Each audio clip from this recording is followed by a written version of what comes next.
Hamann and Benson, a vision for your future.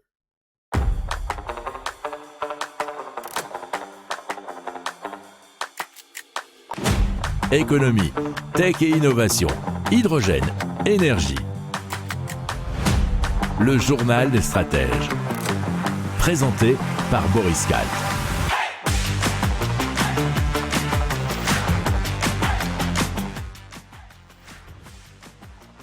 Bonjour à tous et bienvenue dans le journal des stratèges consacré aujourd'hui aux énergies.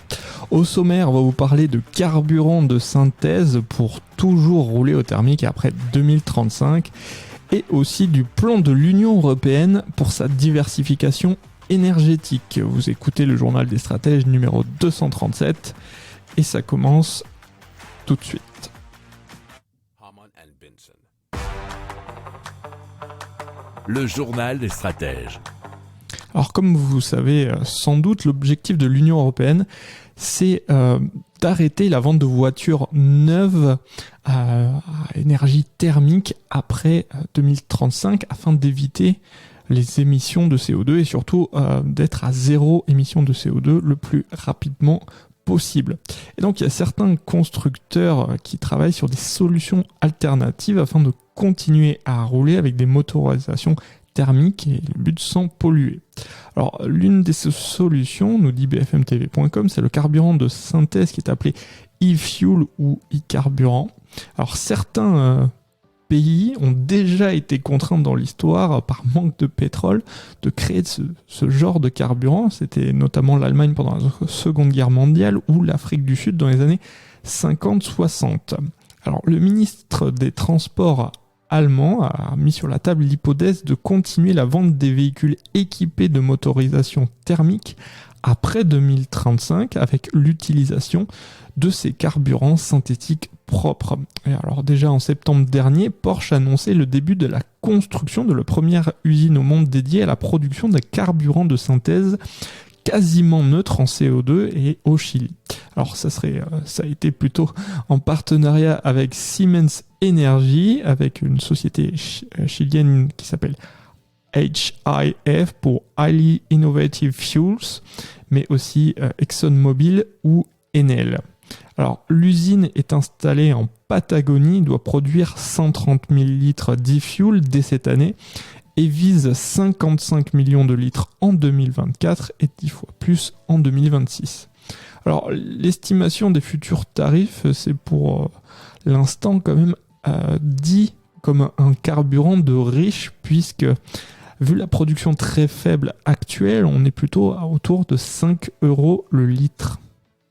Si vous aimez cette revue de presse, vous pouvez vous abonner gratuitement à notre newsletter qui s'appelle La Lettre des Stratèges, LLDS, qui relate, et cela gratuitement, du lundi au vendredi, l'actualité économique, technologique, énergétique, mais aussi de l'hydrogène, et puis de tout ce qu'on trouvera super intéressant pour votre vie.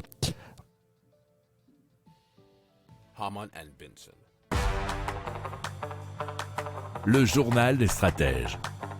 L'Union européenne a dévoilé son plan qui s'appelle REPowerEU pour diminuer le recours aux énergies fossiles venues de Russie. Alors cette stratégie compte s'appuyer sur plusieurs points, notamment de nouveaux fournisseurs, l'intensification du déploiement des énergies renouvelables et des mesures d'économie d'énergie à long terme, et aussi l'obligation de stock de gaz à travers les États membres. Alors ça c'est pour les vues générales. Dans le particulier, les mesures présentées prévoient notamment l'achat conjoint de gaz naturel, la mise en place d'un stockage stratégique ainsi que la diversification des approvisionnements.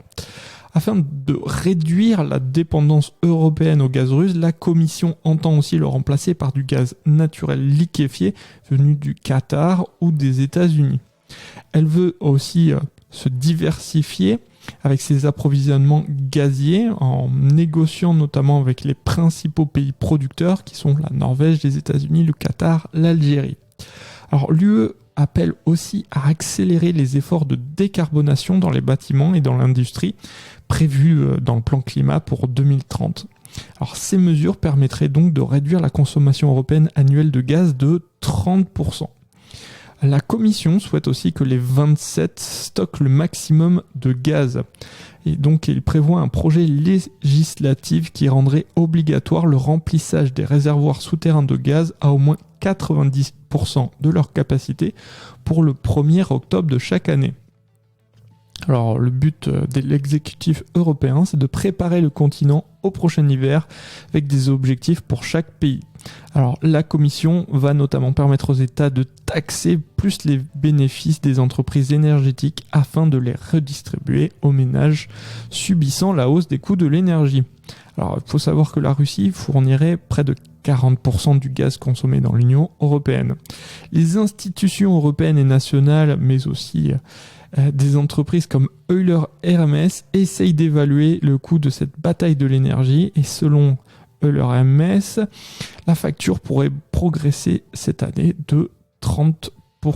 Et ce sont des articles qui provenaient de Euronews, de Ouest France, de La Libre et aussi des Échos.